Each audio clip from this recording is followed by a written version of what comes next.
Goedenavond allemaal, hier zijn we weer. Een nieuwe aflevering van Saint Mag on Air. Vanavond voor de tweede keer, maar deze keer is hier wel Florent Beuchet, de one and only van de man achter Compagnie des Indes.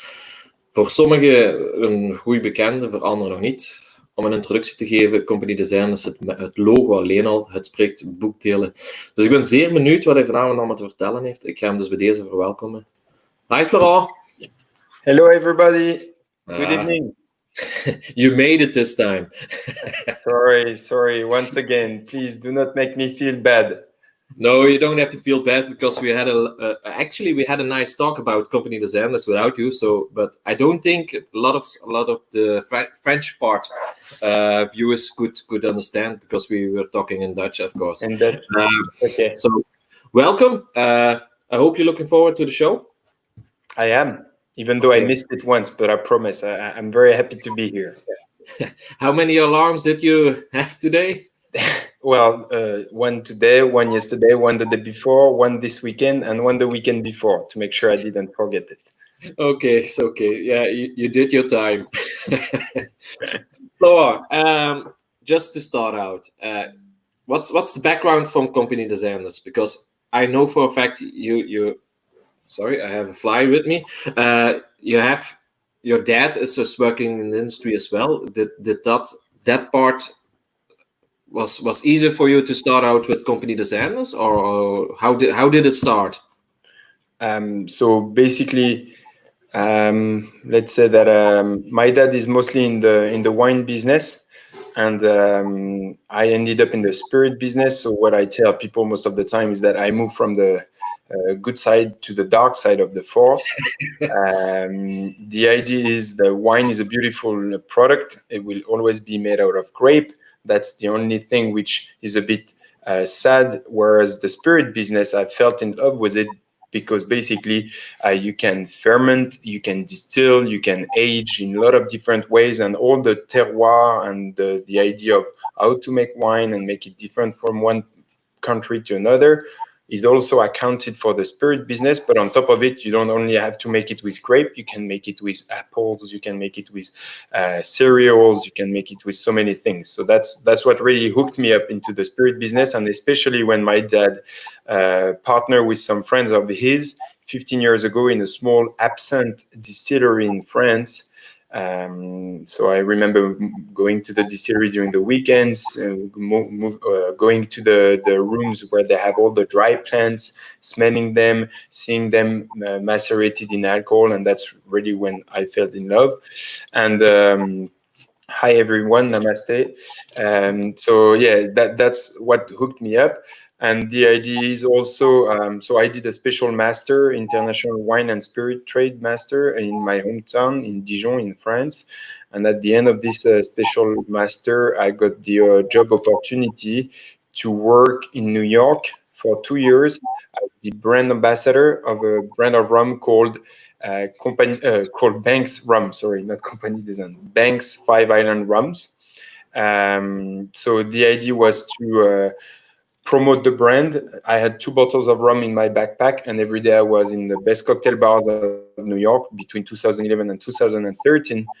And I got to meet so many great bartenders, which now are very well known in the industry. I got to meet a lot of rum lovers, to learn a lot from rum brand ambassadors. And when I moved back to France, end of 2013, I decided to start my own brand because I felt that the rum business had not always been very honest, and I wanted to implement the terroir idea of the wine, of the Burgundy wine, especially because I'm from Burgundy, to the rum world, which means if a rum is made in Jamaica, in Fiji, or in Martinique, every rum tastes different. Whereas most of people, not only those countries, but some other countries would put a lot of additives, coloring and flavorings and caramel and sugar. And the idea was to show people that rum can be more than this, more than just caramel, vanilla, or sugar. It was a mission. Kind of. Yeah, kind of. How long are you doing this? So the first bottles were bottled, I think, early 2014, at first only for France. then a bit in Germany, and then little by little. Now I think I'm in around 20 countries. That's a big deal. So yeah, for the past 5.5, almost 6 years now. Yeah, and you only do your own brand, or do you still work for another brand as well? You mean, do I only bottle Compagnie des Indes from? Yeah, that's what I mean. Yeah.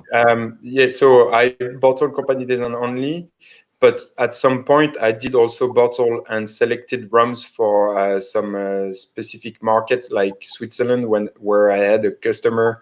I was selecting and importing barrels for him and bottling the rum for him under his own label and selling it to him. But Okay. that's finished nowadays. Yeah, but that was not under the logo from Compagnie des Indes. Had nothing to do with it. No, exactly. Okay. When we talk about rum, we all think about sun and beaches and stuff like this. Yeah, like this one. You keep it going actually, but is it that simple? Sun, beach, fun. Well, I wish. I mean, of course, there's the good part of the job, which is about traveling to the Caribbean and selecting the rums. Even though last big travel I did was in 2017, and I got to visit around 30 distilleries over 30 days in 9 different countries, and I took 15 different planes.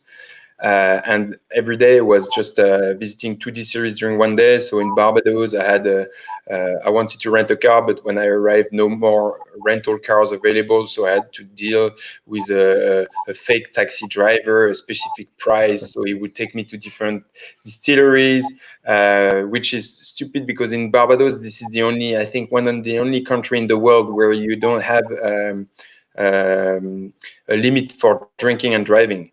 So even though I do not recommend drinking and driving, Barbados, I could have been visiting the distilleries, doing tasting, and still driving a car legally because they don't have a limit.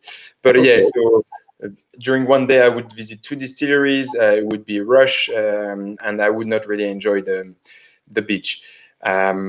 So this is the fun part of the job. I mean, I'm not complaining at all. The job is very much fun, and I'm very lucky that I can make a living out of it.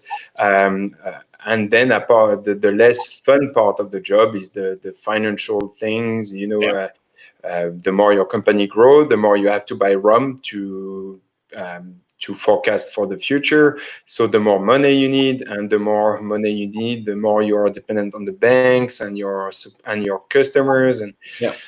it's tricky, it's stressful sometimes, and then you start hiring people, which is great. You feel nice when you can give a job to some people, but it's also, especially during COVID times, you can imagine that it can be stressful to have to pay for a salary when no more money is coming in because you're not selling. But yeah, no, so very cool, very fun. And I'm a geek, I guess, about spirits in general. So touching the barrels when they arrive, tasting them, putting the rum in different style of barrels, finishing them in different style of barrels, macerating spirit plants in the rums. All of this is pretty cool. Okay, we have a first question. Are all rums matured in their own country of origin, or are they matured somewhere else? So good question, and I think this is a question which comes more and more because people are starting to hear about tropical aging, continental aging, and I think this is also part of the fact that people had to be more honest about what they're doing with their rums. So I think this is going in the right direction. So my rums not only are aged in the country of origin, and it really varies. For example, if I take the rum El Salvador, which I released, I'd say it spent 90% of its time in its country of origin, aging, and then only 10% in my warehouse. If I take Jamaica Hamden 9 years old that I released, I think a year and a half ago, this one was mostly aged European in Europe, so what we call continental aging. So it really varies. Most of the time, the rums are aged in Europe under European weather, but not all the time. It really depends on the offers I get from my suppliers, and what distilleries are willing to sell or not. And how do you select your rums? Do you get samples, or do you travel over there and you try them there? So both. Sometimes I travel, but it would be too expensive if I had to put the price of a plane ticket on one barrel that I selected. But it basically would be too much. So that's why I did one big tour, testing a lot of barrels. But that was also a lot about presenting myself and introducing myself to the people. And then the good thing with all the rum shows around Europe is that I meet a lot of producers around Europe during the rum shows. And when we talk during the year through email or phone, and then when they come to rum shows, sometimes they also bring sample with them. And if not, they ship me samples, and I select from the samples. Okay. Some very important thing, and we talked about it when you visited us last year, the bottles, because they look great, and I know it already, but the viewers maybe don't know it. What's the story behind the bottles? How did they get designed? What's your idea? Well, it's a good thing you talk about the bottle, actually. So the idea was to get a bottle which looked like an old pirate rum bottle. And when I first bottled the rum, my first 700 bottles, I did it in my dad's distillery, which is an absinthe and anise distillery. And I spent over a weekend bottling myself 700 bottles, putting the cork by hand, putting the cap and things like this. And at this distillery, we had a stock of bottles for an absinthe of ours, which was this exact bottle. And when I saw it and I thought about starting the brand, I was like, well, I just have to print a label. The bottles are already in stock. I can refund them once I sell them. And actually, the bottle looks great. It looks like a real bottle. It's the bottle rum JM use, and it really looks like the Jack Sparrow's bottle. So that's the idea. Good thing you're talking about it, because the picture you're showing is actually the first bottle I started, and now I have my own bottle, which we can see with the Bullet Cannon number 8. We talk about it, but it has a slight difference. It's still pretty much the same bottle, except that the color, instead of being green, is dark, because it's recycled glass, so it's better. It protects the rum also more from the UV A and B.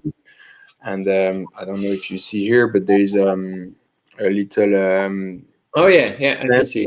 So the label goes on it, because in the bottom we engraved the bottle with Compagnie des Indes, and it says in the back, authentic rums. It's kind of our mojo.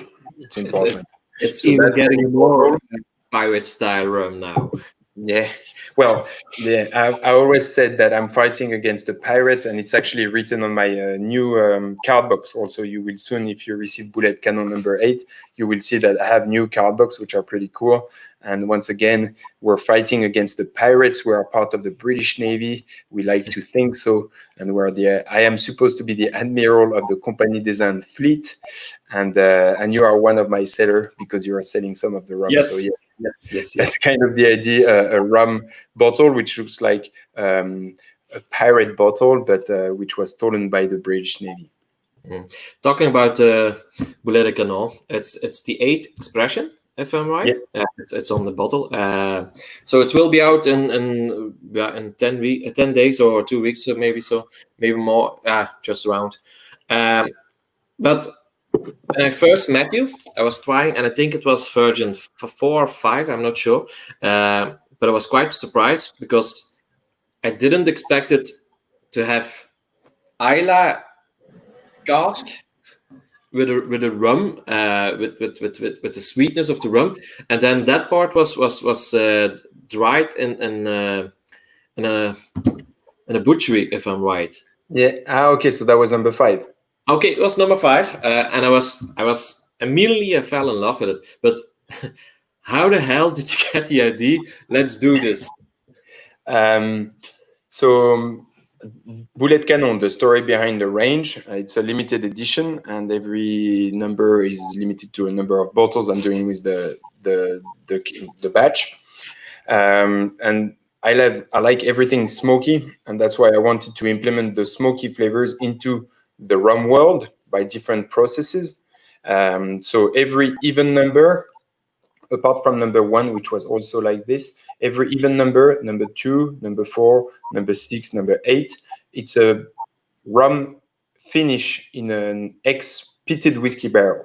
So that's the idea. Every odd number, so number 3, number 5, number 7, soon number 9, it's something odd, something weird to bring the smokiness to the rum. So number 3, it was smoked tea that I used to dilute the rum instead of using water. So I took Tari Lapsang Souchong and Tiger tea, which are the 2 smokiest teas in the world. And I made a big batch of 150 liters of tea, and I diluted the rum with the tea, which brought the bitterness of the tea, as well as the smokiness. Number 5, this is the one you're talking about, which is basically rums which I put in barrels, which first were smoked in a smokehouse from the butcher of my dad's village, where he makes smoked sausages and smoked ham. And so basically the sausages or the ham, they got smoked for a period of over 1 week.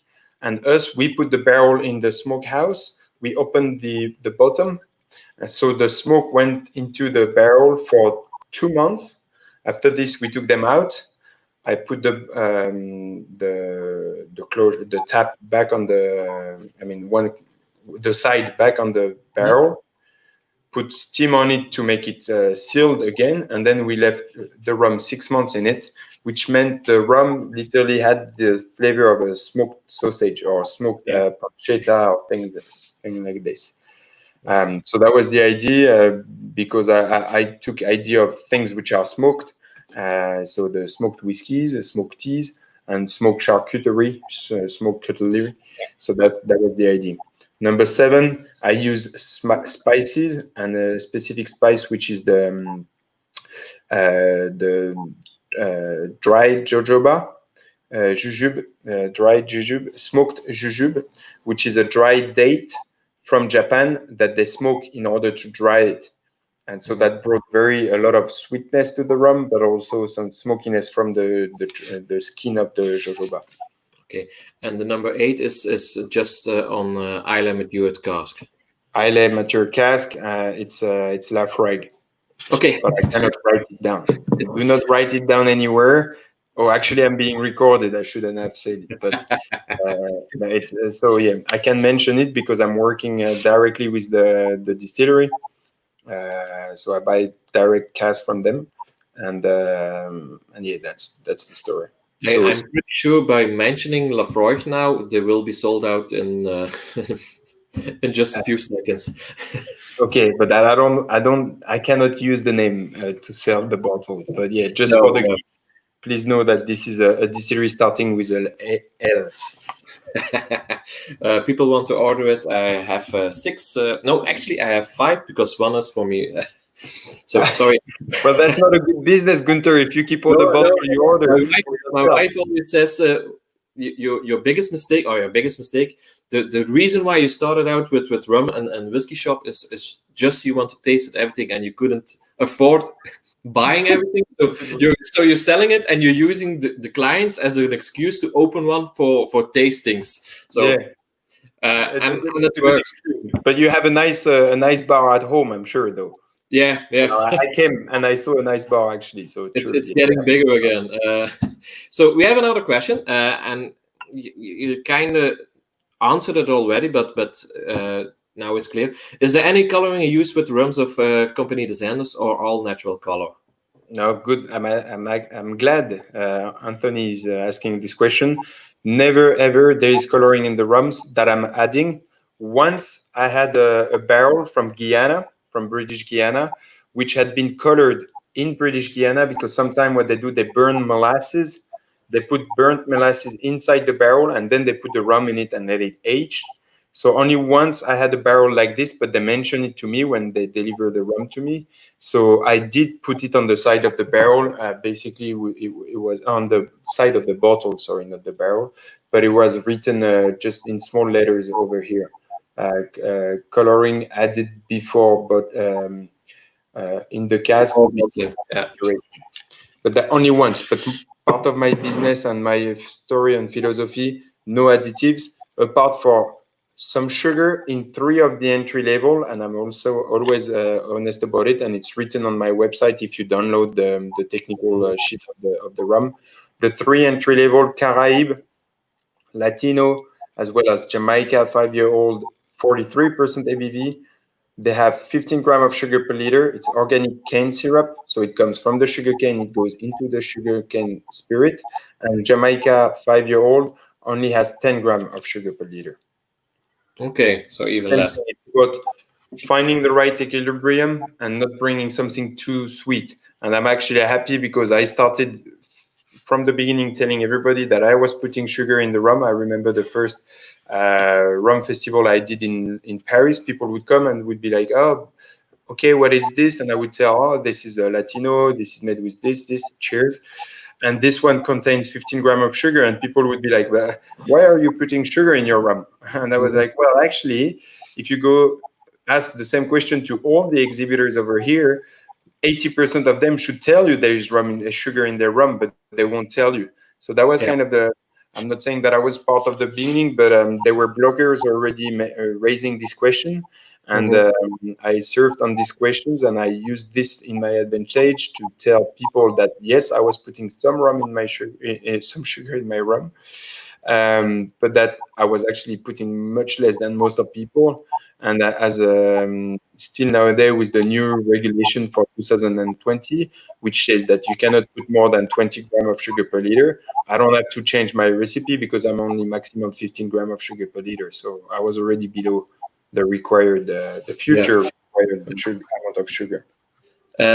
Florent, you did a lot of bottlings in 5 years, 6 years, more or less. I know you had a Coroni. No, actually, you had more than one.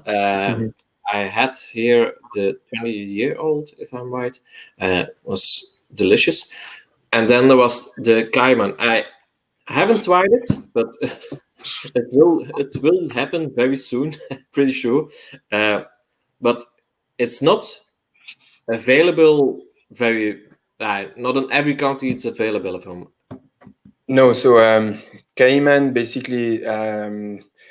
I came up with the idea last year because we were gonna do a party in May 2019, but the lady which is working with me unfortunately got sick for 2 months, so we had to postpone it to November. Thankfully, she's doing good now, Aisha, which works with me, and so the idea came up when we had the idea of doing this party for the 5th years anniversary of the brand. I wanted also to create an edition which was a tribute to my 5 years anniversary. And as I'm kind of a blender also, because I do a lot of single cask, but a lot of blends, and I also do some small batches like the Dominidad, which was a blend between Dominican Republic and Trinidad, like Veneragua, which was a blend between Venezuela and Nicaragua. The idea was to showcase the beauty of a blend, because this is something also I learned when I was studying the wine business. If you talk about Burgundy, red wine only are made with Pinot Noir, white wine only are made with Chardonnay. But if you go south in France, you go to Côte du Rhône, then people are mixing Mourvèdre type of grape with Syrah, with Cabernet Franc, Cabernet Sauvignon, and they try to reach a balance by mixing those different style of grapes. And that's the idea of a blender in the rum business or in the whiskey business. It's about reaching an equilibrium between the flavors. And so I took one of the oldest barrel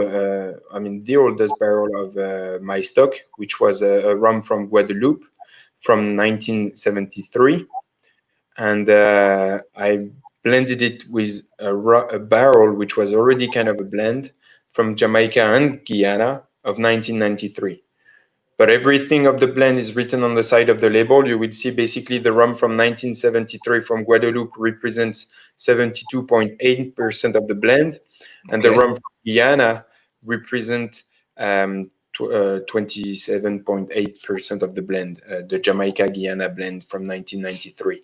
So you can actually I didn't want to make to put the two big vintages on the label because it would have been confusing. And once again, I was not selling an age. This is not what I'm putting usually forward. I'm selling quality and the taste. And I wanted to make a nice, beautiful bottle with a different style and a beautiful wooden box as a tribute. So we made only 500 bottles. And like you, unfortunately, I kept some for myself. But I'm selling rum. I'm an independent bottler, so I have to sell bottles. So yeah, 500 bottles sold to mostly France, Japan, Germany, Singapore, Australia, UK, And now, Switzerland and Belgium. yeah. Yeah. A previous show, I had a visit from Fergus Simpson from Duncan Taylor, and he was telling me, and I'm wondering if you do the same. They always kept 2 bottles aside for their own. Do you do the same? So actually, most of people think I have a great collection, but it's not true. Problem is, when you're a small entrepreneur and you're starting the business, not like at Duncan Taylor, because I think they've been on the business for much longer and they do whiskeys. It's actually very smart to keep 2 bottles, but I cannot keep 2 bottles of each of my bottlings. And especially for a problem it's that I number every bottle. And so if, for example, sometime I have a liquor store owner that buys a barrel from me and we put his logo on the label. Mhm. So if it says 320 bottles and I deliver 318 bottles, then it will be like, where are my 2 bottles? Yeah. So I would either have to buy it back from him, but it's tricky, and logistically wise, for duties also on alcohol, it's a bit tricky for me to do so. Mhm. So I'm keeping some of the most rare barrels, bottles, but not all of them, unfortunately, because I can't. However, I have a collector. He's based in France, that travels all around Europe with his car to buy the barrels and the limited edition, which I made even for some little shop in Belgium, in Denmark, in Poland. So he has most of the bottles I ever bottled. Okay. He More has than a liquid library. This is 120 called. bottles. Sorry? It's called the liquid library. Yeah, it is. It is a liquid company design library for himself. Yeah, you were telling before you traveled to Asia. How did that work? Are they keen on having rums? Because we all know they are keen on having whiskey at the moment, but are they as much interested in rum as they are in whiskey? So Asia, I did travel a lot to Asia recently. I was in November in Japan for the Japan Rum Festival, and I did a tour of several cities of Japan during master classes in collaboration with the Japanese Rum Association. And as a result, we also did 2 special bottlings for them for Japan, which are going to be released now. And then I went to Singapore just before COVID. I basically was on my way to Australia for a rum festival in Australia on the 10th of March. I did 3 days in Singapore, and I was supposed to fly to Australia, but because of COVID hitting Europe pretty badly and borders shutting down, I had to cancel Australia. Anyway, the rum festival got canceled and I flew back. But what I realized from those visits is that first in Japan, there are a lot of very amazing bottlings of rums from some rum bars which had been collecting rums for more than 20 years, so that I could taste some amazing bottles at very good prices. And then in Singapore, you could see that rum was picking up more and more. And still, the Asian, a lot of very big collectors of whiskeys in Asia are not yet into the rum business, but they are starting. I met a guy which is running a rum club in Singapore. I did a masterclass for them, and he really is capitalizing on all the big bottle of rums that are still a bit easy to find in Yeah. France, in Europe, like all the Caronis, all the Guianas, Enmorn, and things like this, to create a small collection to sell back to. He's basically a kind of how do you say, speculating on it, but he's also helping the rum business to grow and create an image for the rum business around Asia. So it's really picking up, and we're seeing a lot of more and more demand. But so important things that I try, an important thing I like to mention to people in Europe when I do master classes is that this is actually the good time to buy and drink rum, actually old rums, because yet they are not that expensive compared to what they should be, compared to whiskey. Because if you compare the number of rum barrels there are in the world next to the number of whiskey barrels that there are in the world, it might be 1 barrel of rum for 100 barrels of whiskeys. Okay. First, rum can be called rum as soon as it's out of the still. You can sell rum as white. You cannot sell a whiskey as white. It would be moonshine. Whiskey has to be minimum 3 years in a barrel or 2 years for bourbon, but it has to be aged in a barrel to be called as such. Whereas rum, you don't have to. And in the past, a lot of distilleries were just selling white rum and aging a bit of it. But now that a lot of people want aged rum, now that there is a big craze around Europe for aged, very old rums, prices are going up, and the number of available barrels are not that much because distilleries never had the tradition to age rum in barrels. And so, yet the US also are not very keen on to rum. But if Asia and if the US are starting to drink rum the same way they drink aged whiskeys, within 5 years, there will be no more aged rum in the world. Yeah. So that's, and of course, demand, offer. If there is not enough rum, well, prices will go up. And honestly, if you were to make the calculation, it's like a stock exchange. Because there is less barrels of rum than there are barrels of whiskey. Actually, aged rum should be, in fact, more expensive than aged whiskeys.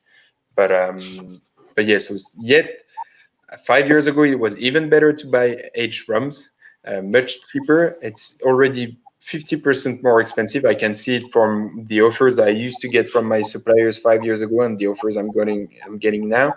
For a 10-year-old Barbados, I would pay 50% less 5 years ago. So I already see, and I have a vision 2 years in advance, because the time I buy, the time we bottle independent bottlers, and the time we sell the product, there is usually 2 years. So we can have an idea of what prices will be in 2 years. So we better start buying 2 bottles of each thing you bring out, one for drinking and the other one for later on. Well, I hope the brand will be known in the US one day, or in other markets, but I don't have this pretension. Now, much closer to home, but actually it's the same question, but then for the Flemish part of Belgium and the Netherlands. Do you have any idea, or what do you think is the main difference? Because in France and Wallonia, it's big deal rum, but in the Flemish part and the Netherlands, most people don't have that connection with it. I think it's when I did a masterclass with you, or at your place, at your house, that somebody told me that in your side of the country, people had a better taste, and that's why they were drinking whiskeys and things like this, whereas in the other part I don't know. I think Holland is difficult also for me. The market is not a big market, and I think the French side has been helped. The Belgian French side has been helped by the fact that speaking French, you can travel to the Caribbean, the French Caribbean, easier. And it's like for us in France, French Rhum Agricole is very big in France, because a lot of people go once in their life to Guadeloupe or Martinique, because this is a trendy destination for holidays in France, and there are cheap flights from Paris. And so when they come back to France and they see a bottle of Clément or GM, they are more willing to drink rum than they would to drink whiskey. Even though in France, keep in mind that we are the biggest consumer of single malt Scotch whiskies per capita. But yet, I think that's the same story for wine and the same story for cognac, if I'm right. So actually, the French do drink a lot. They do drink a lot. Actually, no, cognac, 5% of the production only is sold in France. 95% of the production is sold in the rest of the world. It's right for Armagnac. You're right for Armagnac. Oh, But yeah. So getting back to your question, I think it's mostly territorial thing that the French part of Belgium is drinking more rum, because you get a lot of rum clubs, a lot of rum Facebook pages which are in French, so it might be also easier for French speaking side of Belgium to understand better rum, more access to education and things like this. Whereas not everything is translated into English or Flemish. So that might be also one part of the fact that rum is not yet as big in the Flemish part that it is in the Wallonie part. Yeah. Most customers who are saying they don't like rum, they always say it's too sweet.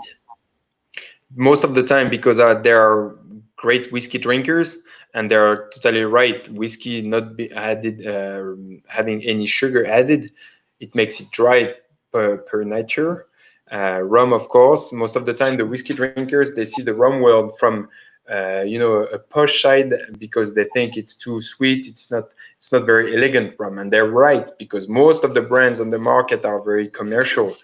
But I like to think that me, as well as some other independent bottlers, bottling in an honest way, we are the rums for the whiskey drinkers, and we are the way of showing whiskey drinkers that rum can be as elegant as whiskey. And I think the spectrum of flavors in the rum business is even wider than it is in the whiskey business, if you put the peated whiskeys aside. Yeah.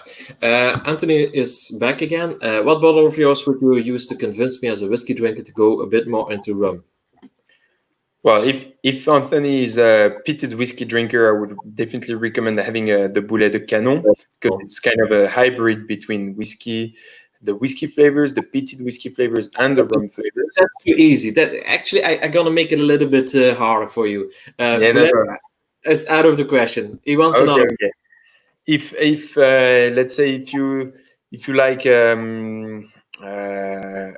regular Speyside with a Scotch whiskey, I'd recommend you having maybe some British Guianese rum. Some of them can be pretty smooth, elegant, and well balanced. If you like something which has a bit more kick, definitely going into Jamaica, or I also released in Australia. But it's really depends on which kind of whiskey you drink. Yeah, I would recommend them the Veneragua, your blended. Oh yeah, because I feel Veneragua is still pretty smooth, and coming mostly from South American distilleries, it is pretty smooth and round. But it's true that it has a nice spicy, dry finish. The spice and the wood is all present over there. So it's true. He says the Caroni. I'm not sure about that. It depends which Caronis. There are a lot of different Caronis. Some very woody, some very petroleum, some very spicy, and some very fruity. It could be a good way of introducing somebody to from the whiskey world to the rum world. It's true that this is a rum I used to recommend to some whiskey drinkers in the past. But I feel now there've been too many different styles of Caronis, so it would be about selecting the right Caroni. But yeah, it could be an option. Oh yeah, Baileys Cask Strength, it's definitely a good one. Dundee. I like this one. He comes back to it. Okay. Just bought a new house, so no Corona. That's a good one. I like this one, Anthony. Fair enough. That's fair enough. Go for a Baileys Cask Strength or even Veneragua. I feel Veneragua is a very good price for quality. Great value for money. Production. You were telling me before, and actually you did the first time. Make sure these pictures will be on the show. Yeah. Guide us through the episode. This one is the first you sent me. Yes. So should I explain at the same time? Yeah. You can do. You can tell what you're doing here. Okay, so basically, well, that's a picture which was taken 2 or 3 years ago, but we still work the same way. And I think it is important for me to explain this to people as an independent bottler in the rum business, but also some of them like this in the whiskey world. Some of them we call armchair bottlers, which means basically there are people sitting in their office, on their office chair, sending emails, buying barrels, getting them shipped to a specific bottler, which does only bottling, which means emptying the barrel, putting it in bottles, putting it on a pallet and shipping it to consumer. So those people, armchair bottlers, are basically marketers. They just create a beautiful label, have everything shipped to one place, get people, a third party, to bottle it for them, and then ship it to their client and consumer. We're not like this. We have our own warehouse and we do everything ourselves. So it's not somebody else which touches our barrels. The warehouse I share with a friend of mine, which is a whiskey producer in France, and we share basically the materials, the machines. So we empty the barrels like this. That easy. We have a big pump. Basically, we would empty one barrel, 200 liters, within 2 or 3 minutes because the pump is very quick. If you go to the next picture, please, Gunther. So we empty it through small stainless steel tanks or directly to blue drum tanks. And unfortunately, you don't see the filter here. But normally at the end of the pump, we put a filter, which is basically a cartridge filter, which is the equivalent of a coffee filter, to remove the pieces of charcoal which are at the bottom of the cask. And then if you go to the next slide, we because rum is expensive, we don't want to miss any drop. So we put the barrel upside down on a bucket, and we empty every little drop, and then we will filter it through the picture on the left, as you see, through, once again, this kind of coffee filter. Let it sit in a barrel. If we do a single cask, usually we put it in a blue drum like the one you see, and we put water and we mix it by hand if it's a small barrel. And if not, if we do a blend, you see in the back there are some big 1,000 liter tanks. And when we do the blends, we can fit basically 5 barrels in this, and then we dilute slowly. So dilution is also important. When we do dilution, we put 1/3 of water, osmosis water. We mix it with the rum slowly, let it sit for 1 week, come back a week later, put another third of water, mix it slowly, and then once again the next week. Because when you mix 1 liter of water and 1 liter of rum, it creates frictions. And if you were to do everything at once, that would raise up the temperature of the liquid from 10 degrees to 25 degrees. And by doing this, you burn out some flavors. And that's why sometimes you drink very cheap liquor in clubs or bars, and it smells very harsh. That's when people have been diluting it too quickly, because they need to bottle quickly, to sell quickly, to make the cash flow running. We don't do this. It's about quality, doing it slowly, paying respect to the product. And so, yeah, the dilution is done very slowly. Filtration, once again, no cold filtration. It's just mechanical filtration, just removing the part of charcoal from the barrel. Cold filtration removes essential oils. On the left, it's chalk. Of what's in the the dark thing you see at the bottom of the filter, it's basically the remainings of pieces and dust of charcoal from the barrel. Okay. Sometimes we have more, sometimes we have less. Really depends on the barrels. Okay. We were wondering the first episode what it was, and we weren't sure. So now it's clear. So talking about you sitting here over there, dressed up, the shirt and the lovely hat. It's part of your image, it's part of the brand.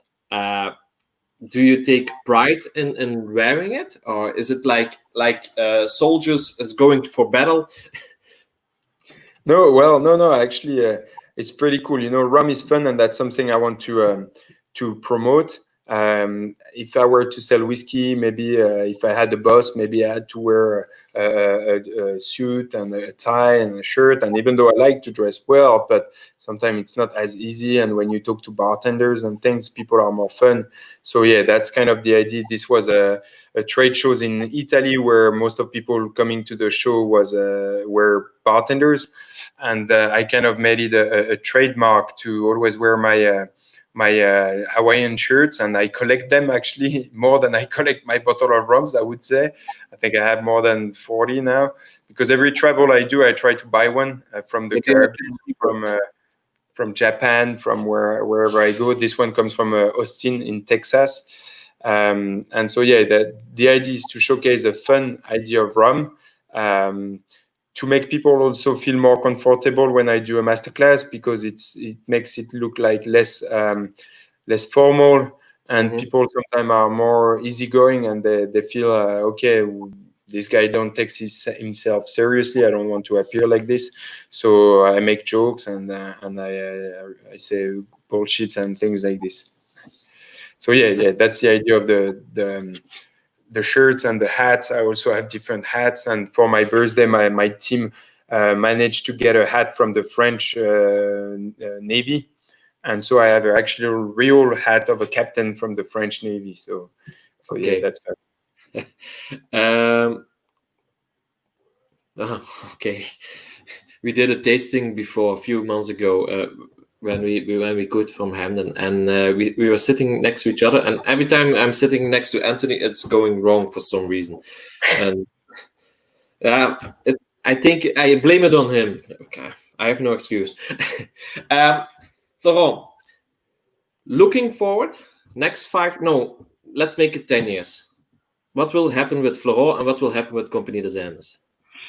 It's tricky, with COVID, we were your mood goes like this kind of, and I'm sure it was the same for you. You have a shop, you're a business owner, so sometimes you feel a bit frustrated and demotivated. Lockdown is a good thing for me. Sorry? Lockdown was a big really good thing for me. Bars closed, so they all wanted to shop here for boozing themselves. Okay, well, so perfect. If it was the case, perfect. But yeah, no, to be honest, every year is challenging. The more it goes, the more new brands are coming. As I said, a lot of armchair bottlers, people just coming, creating a nice label and do not really knowing where they're buying the rum from and what quality they have. Even though, once again, there are a lot of good ones. But yeah, so more competition. It's harder to buy barrels at good prices. If not, you need more money, and then the bank doesn't want to give money. So no, hopefully the business is good. I have a good stock of rum now. I have around 200 barrels in my warehouse, so that can help me to see the future and be more confident. That's also what helped me during COVID. I'd like to open the US because I feel this is a market which in maybe 10 years will be interested in rum, but this is the time now to enter the market, to be seen as a reference in the rum business. And the ultimate thing would be to partner with a distillery to get to be able to produce and have a say on how to produce the rum, how to ferment it, and things like this. So that'd be ideally, that'd be the ideal situation within the next 10 days. 10 years, not days. 10 days, okay. That'd be quick. That would be really quick and great for you. Canada. It's for one reason. You're talking about the USA, but Canada is actually partly French. So is there a big rum market, or is it more like the USA and Asia, like upcoming? No, I'd say, well, yeah, it's also upcoming. Yet people are in Canada. A lot of trains are being brought from the US. So first they have their Canadian whiskeys, which are doing pretty well in Canada. They like knowing that the bartenders from the US move a lot to Canada. They're following the same trends for mezcal and tequila. And yet rum still is not very big. Also, because if in the US rum is not that big, it's because Bacardi is killing the market. Bacardi has a lot of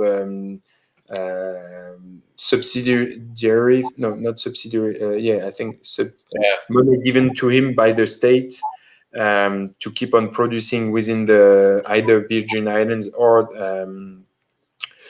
US Virgin Islands or Dominican Republic, if I'm not mistaken. No, I'm mistaken. Virgin Islands, les îles Vierges, well, I can't remember anyway. So the price at which they're producing is almost free for them to produce, so they can invest a lot of marketing in the US, and they're killing the market. And people only think about rum, white rum, for mixing and for doing cheap pina coladas. They don't see it as a high-end product, so it needs a lot of education. But yeah, that's why also in Canada, same thing. Rum is not really seen as something big and huge, not yet. Okay, so you're working on that. Hopefully. Yeah, you have to educate all the world.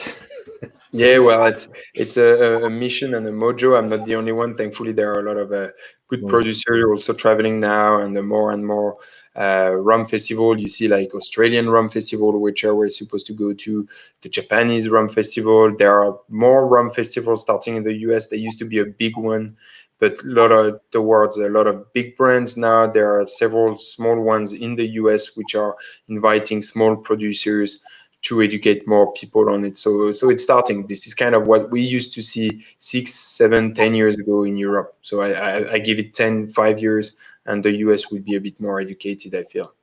Okay, and then it will be even heavier for you, I presume, to get your. Well, if I can get rum to sell, yeah. But I remember when I was in New York in 2011, people were saying, well, next year rum is going to be the big thing. And then next year after, well, next year rum is going to be the big thing. Yeah, I hear that same thing every year. Bourbon, tequila, mezcal, vodka, but not rum, gin, and yet maybe finally rum will happen one day. when they all went gone, it's about time. Yeah, exactly. I had a question and I forgot about it, so I have to think about it, but it's gone. We were talking about yeah, but it's gone. Every now and then it happens, so I'm not perfect. Sorry. It's not because you're drinking too much rum, Gunther. No. Actually, I'm talking about rum. I was drinking earlier on. I was drinking the West Indies. It's one of the more recent standard bottlings. Can I say it like that? Yeah, but a regular blend, which I reproduced. I just put in my second glass, and it's, I don't know if you remember it. The Guyana 14 diamond, yeah. Very elegant, very smooth. Yeah. And I think I'm going to finish up the evening later on with I call it the after 8, this one. It's so chocolatey, and then with the nice refreshing eucalyptus and the minty flavor. I really love the Trinidad 11. Very was trying to start up with whiskey from Risky 2 rum. So Anthony, something for you. Yeah.